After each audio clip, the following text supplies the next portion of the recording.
20 दिवसांपासून जालना जिल्ह्यातील अनेक भागात पाऊस गायब, पिकांनी टाकल्या जमिनीवर माना।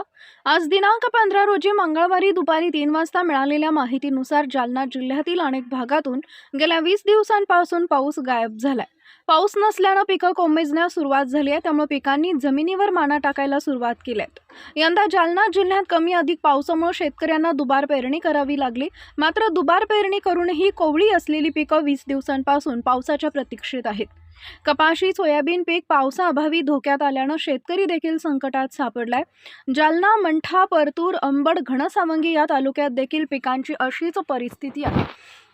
ऐन सकाळच्या वेळेला ढगाळ वातावरण असल्यानं पीक हिरवीगार असतात, मात्र दुपारच्या वेळी उन्हाचं वातावरण राहत असल्यानं कडक उन्हामुळे सोयाबीन, कपाशी, मका ही पिकं जमिनीवर माना टाकतात। त्यामुळे शेतकरी मुसळधार पावसाच्या प्रतीक्षेत आहेत।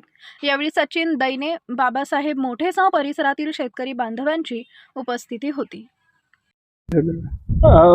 काय सांगाल, 20 दिवसापासून पावसाने दांडी मारली, पिकाची परिस्थिती काय आहे आता? पिकाची परिस्थिती सध्या मरावस्थेत झालेली आहे आणि 20 दिवस झाले पाऊस न पडल्यामुळे सध्या आमची जी आतापर्यंतची लावलेली जी खर्च आहे तोही निघण्याची आम्हाला कुठेच अपेक्षा नाही राहिलेली। आणि पाऊस जर पडला तरच काहीतरी आमचं पोटा पाण्याची सोय होईल, नाहीतर पावसाच्या अभावी आमचं पूर्णच जायचं मागं दिसायला। ह्या भागामध्ये आता बरेचसे आपण शेत पाहिले, याच्यामध्ये सोयाबीन सुकती आहे, सोयाबीन आहे, तूर आहे, मक्का आहे, भुईमुग आहे, मूग आहे, अशी बरेचशी पिकं लावलेले। पण पाऊस नसल्यामुळे त्याची उगम शक्ती कमी झाली। उगम शक्ती तर कमी झालीच झाली, पण आता त्याची वाढही व्हायली नाही।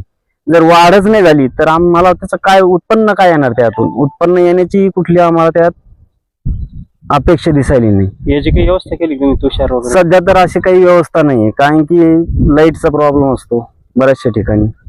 त्यातल्या त्यात पाण्याचं, आता पाणीच नाही तर सध्या मग विहिरीला तितकं पाणीच नाही भरपूर, तर इतके शेताला देणार कुठून पाणी?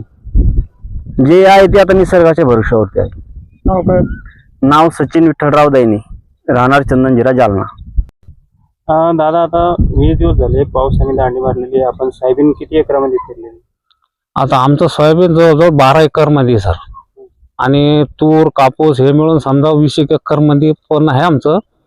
पण आता पावसामुळं म्हणजे आम्ही खूप म्हणजे याच्या टेन्शन मध्ये समजा शेतकरी आम्ही लोक सगळे। आता त्या सोयाबीन 1 एकर जर पेरायचं म्हणलं तरी 6,000 रुपये खर्च येतो। आता 6,000 रुपये आतापर्यंत आम्ही टाकून बसलेलो आहे। आता हे परत आम्हाला मिळेल का नाही मिळेल याची गॅरंटी नाही। खर्च किती आलाय?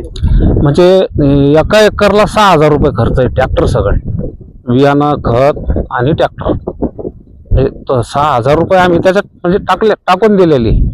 आता त्याच्यातून काय निघन का नाही निघन याची गॅरंटी अपेक्षाच नाही आम्हाला। खत किती टाकलं? खत म्हणजे 1 एकरला 2 बॅग टाकावं लागते। त्या बियाणं किती? बियाणं 3,000चं, ट्रॅक्टरवाल्याचे 1500,